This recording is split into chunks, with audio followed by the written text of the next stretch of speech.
जी, तो sorry for disturbance. मैं आपको बता रही थी कि डिप्रेशन के जो हैं वो 3 अक़साम हैं, माइल्ड, मॉडरेट और सीवियर।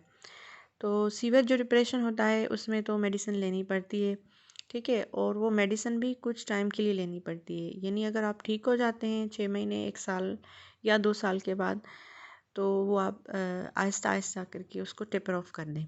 क्योंकि डिप्रेशन की जो मेडिसिन होती है उसका डोज़ भी बढ़ाना पड़ता है और उससे वेट भी गेन होता है और नॉर्मल जो लाइफ का सुकून होता है वो फ़ील नहीं होता। तो लाइफ टाइम इसको कंटिन्यू आप ना करें तो बेहतर है। हाँ, अगर कोई ऐसी ख़ास कंडीशन है, बिल्कुल ही बहुत सीवियर डिप्रेशन है, जैसे ही आप टेपर ऑफ करते हैं आप फिर से उसमें हो जाते हैं, तो फिर तो मजबूरी है लेना। लेकिन कोशिश यही करनी चाहिए कि उसको छोड़ दें। और मुझे ये यकीन है कि कोशिश अगर हम दिल से करें तो हम बग़ैर जो है वो मेडिसिन के इसको कवर कर सकते हैं। अच्छा, मॉडरेट और माइल्ड में तो हम कर देंगे, कर सकते हैं कवर आसानी से। जैसे हल्की-फुल्की परेशानी है, वो तो ज़िंदगी में कोई इंसान नहीं जिसको परेशानी ना हो। लेकिन डेली और काफ़ी अरसे से अगर हम परेशान रह रहे हैं, तो हम इसको जो है वो नॉर्मल नहीं ले सकते। हमें दिखाना चाहिए डॉक्टर को या किसी साइकोलॉजिस्ट को कि ये जो है हम इतनी परेशानी जो है जो नॉर्मली नहीं होनी चाहिए, वो आप बहुत ज़्यादा टाइम परेशान रहते हैं, डेली रहते हैं और काफ़ी अरसे से रहते हैं, तो आपको दिखाना चाहिए। तो मेरे ख़्याल में कि डिप्रेशन के हल के मेडिसिन की तरफ जाने से पहले हमें देखना चाहिए कि जो काउंसलिंग है उसकी तरफ जाना चाहिए। हमें किसी मोटिवेशनल स्पीकर से बात करनी चाहिए। साइकोलॉजिस्ट भी इसका मशवरा देते हैं और वो ख़ुद भी ये करते हैं, कॉग्निटिव थेरेपी उसको कहते हैं। मैं एक डॉक्टर हूँ, उसके बावजूद भी मैं ये कह रही हूँ कि आप मेडिसिन की तरफ नहीं जाएँ, क्योंकि मैं जानती हूँ कि उसके साइड इफ़ेक्ट्स बहुत हैं। तो माइल्ड अगर और मॉडरेट डिप्रेशन है, और ये तो हम मेडिकल लैंग्वेज में कहते हैं, अक्सर लोग जो परेशान रहते हैं, जिनको समझ में नहीं आता, बेचैनी रहती है, चिड़चिड़ापन रहता है, तो वो भी मेडिसिन की तरफ आ जाते हैं, नींद की गोलियों की तरफ आ जाते हैं। तो फिर वो वक्ती तौर हल भी हो जाते हैं, लेकिन फिर आप उसको जो है वो अपनी हैबिट बना लेते हैं। तो अपनी हैबिट ये बनाएं कि अगर आपको कोई परेशानी है, कोई बेचैनी है, सिंपल सा हल ये है कि आप ख़ुद को बिज़ी रखें। बिज़ी रहेंगे तो आपको परेशानियाँ कम फ़ील होंगी। और दूसरी ये बात है कि अगर आप बहुत ज़्यादा परेशान हैं, तो आप वो अपनी परेशानी दूसरों को बता दें। दूसरों को ये नहीं है कि आप उसको बता दें जो बिल्कुल जो है वो आपको और भी परेशान कर दे।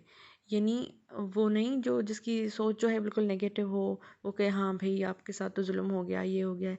नहीं, बल्कि आपका जो है वो बहुत फ्रेंड जो हो, जो भी हो, फ्रेंड हो, रिश्तेदार हो, को बता दें तो वो आपको जो है रिलैक्स करे। वो कहे कि ठीक है, ये परेशानी है, ये नेगेटिव थिंकिंग हुई है, ये बात है आपके ज़िंदगी में, ये मसला है, लेकिन इससे साथ-साथ ये पॉज़िटिव चीज़ें भी हैं, जिनको भी आप उसको भी आप देखें तो आप खुश हो जाएँगे। तो ये है कि दूसरों को बताना चाहिए, बिज़ी रहना चाहिए और फिर वॉक करनी चाहिए। वॉक कितनी करनी चाहिए? इतना कि आपको पसीना आ जाए और आपकी हार्ट बीट जो है थोड़ी ज़्यादा हो। वॉक करें और पानी पिएँ। तो आपको आपका जो परेशानी है वो कम हो जाएगी। कोई अच्छी सी मूवी देख लें, किसी फ्रेंड से कॉल पे बात कर लें, कोई ड्रामा देख लें और मेरी तरह वीडियो बना लें यूट्यूब पे। तो इस तरह से। अच्छा, तो अब मैं आपको ये बताना चाहूँगी कि मैं परेशान क्यों थी। मैं इसलिए परेशान थी कि मेरे कुछ पैसे जो हैं वो चोरी हो गए थे मेरे घर से। इतने ज़्यादा भी नहीं थे, 5-10 हज़ार थे। तो मतलब मुझे परेशानी ये हो रही थी कि मेरे अपने ही घर से मैं किसी को कह भी नहीं सकती, घर वाले भी हैं, मुलाज़िम भी हैं, मेहमान भी हैं, तो मैं किसको कहूँ? और इनमें से जो है वो सब ट्रस्टेड हैं, मेरे मुलाज़िम भी इवन ट्रस्टेड हैं। अगर उन्होंने भी किया है, घर वालों ने किया है, मेहमानों ने किया है, तो मुझे बहुत मतलब दुःख होगा, किसने किया है? जिसने भी किया है मुझे दुःख हो रहा था और मैं उनको कह भी नहीं सक रही थी। पैसे तो ज़्यादा नहीं थे, लेकिन एतमाद की बात थी, एतबार की बात थी कि मेरे साथ जो है वो मेरा जो एतमाद है वो किसने तोड़ा है। फिर मैंने उसका हल ये ढूँढा कि मैंने कहा कि और मैंने इन्वेस्टिगेशन भी की, लेकिन मैं नतीजे पे नहीं पहुँच पाई। इक्वल ही जो है मुझे शक रहा, यानी शक था मुझे जिसकी वजह से मैं परेशान थी। और फिर मैंने ये सोचा कि मुझे रिलैक्स होना है, मुझे इस हालत से, गम की हालत से निकलना है। फिर मैंने सबको माफ़ कर दिया। मैंने अपने दिल में मैंने कहा कि जिसने भी ये किया है, मैंने उसको माफ़ किया और मैंने सोचना इस मसले पे छोड़ दिया। इसके हल पे सोचा मैंने।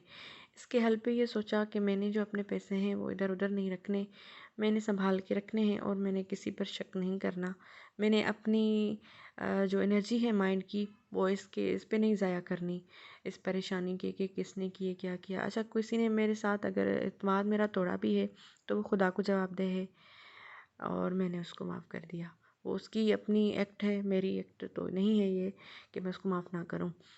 तो अपना दिल बड़ा करके मैंने जिसने भी किया उसको माफ़ किया और फिर मैंने अपनी एक दो फ्रेंड के साथ शेयर किया कि ये था। उन्होंने भी मुझे थोड़ी हिम्मत दिलाई कि नहीं, ऐसा जो है वो होता है, कोई मसला नहीं है, माफ़ कर देना चाहिए। जिसने भी किया है उसको दिमाग पर हावी नहीं करना चाहिए, आप तो वैसे भी डॉक्टर हैं। फिर जो है मैंने उसका हल ढूंढा कि मुझे ये पैसे जो हैं डेली संभाल के रखने हैं और यही इसका हल है।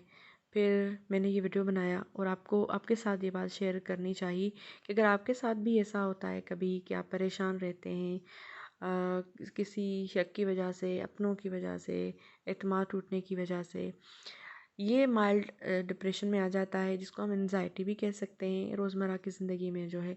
तो इसको हम इस इन तरीक़ों से जो है ना वो हल कर सकते हैं। और फिर मैंने थोड़ी वॉक भी की। तो ये है, अगर मैं ये सोच रही थी जब, तो ये मुझे बहुत बड़ा मसला लग रहा था। अगर मैं इस बैठ जाती, इसको इशू बना लेती, झगड़ा मोड़ लेती, सब कुछ करती, तो ये बहुत बड़ा इशू बन जाता, मेरे लिए बहुत बड़ी परेशानी बन जाती। लेकिन इसको मैंने नहीं बनाया, इसको मैंने हल किया। तो ऐसी चीज़ें, ये तो एक मिसाल दी है मैंने आपको, मिसाल अपनी ज़िंदगी की दे के आपको इसलिए ये मैंने वीडियो बनाया है कि ये नहीं है कि सुनी सुनाई बात जो है उसका है। मैंने ये अपने प्रैक्टिकल किया है, उसके बाद ये वीडियो बनाई है कि आप देखें। और फिर मेरी तबीयत काफ़ी बेहतर हो गई है, मैं रिलैक्स हूँ। ऐसा नहीं था कि अगर मैं इसमें पड़ जाती ना तो मुझे यकीन था कि मैं बीमार हो जाती। तो ऐसी ऐसी परेशानियाँ जो हैं, छोटे छोटे मसले जो हैं, ये या इस तरह से कई हैं। तो आप इनको जो है लेकर परेशान ना हो, इनको हल करें। और दूसरा ये है कि मेडिसिन जो है वो लेनी चाहिए। अगर आपको बहुत ज़्यादा तकलीफ़ है, बहुत ज़्यादा परेशानी है, आपको बिल्कुल नींद नहीं आती, भूख नहीं लगती या बहुत ज़्यादा भूख लगती है, बहुत तकलीफ़ रहती है आपको, बहुत ज़्यादा रोना आता है, तो आप डॉक्टर को दिखाएं और फिर वो मेडिसिन भी लें। उसके बाद मेडिसिन के साथ साथ जो है आप मोटिवेशनल स्पीकर्स को भी सुनें, तो आपकी तबीयत जो है वो काफ़ी बेहतर हो जाएगी। और जब आपकी तबीयत बिल्कुल बेहतर हो जाए तो आप Aahista Aahista medicine taper of कर दें। और वो टेपर ऑफ करेंगी तो साथ साथ में आपको अपना जो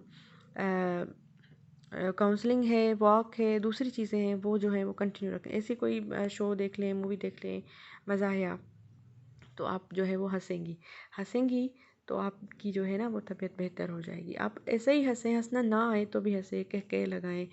ये एक टॉनिक है आपकी जो है डिप्रेशन दूर करने की। कह कह लगाएंगे ना तो आप बिल्कुल ठीक रहेंगे। और अगर कह कह नहीं आ रहा है तो कोई ऐसी मूवी देख लें, कोई ऐसा लतीफ़ा सुन लें, आप जो है उसके साथ आपका मूड जो है सही हो जाए। जैसे आप एक्टिंग करें कि मैं खुश हूँ, एक्टिंग करें मैं खुश हूँ बहुत। आप डेली खुश रहेंगे तो आहिस्ता आहिस्ता वो आपकी हैबिट बन जाएगा। जब हैबिट बन जाएगा तो आपको आपकी आदत जो है वो गमज़दा रहने वाली, डिप्रेस रहने वाली ख़त्म हो जाएगी। तो ये थी कुछ बातें, मुझे उम्मीद है कि आपको फ़ायदा देंगी और आपको पसंद आया होगा ये वीडियो। Thank you.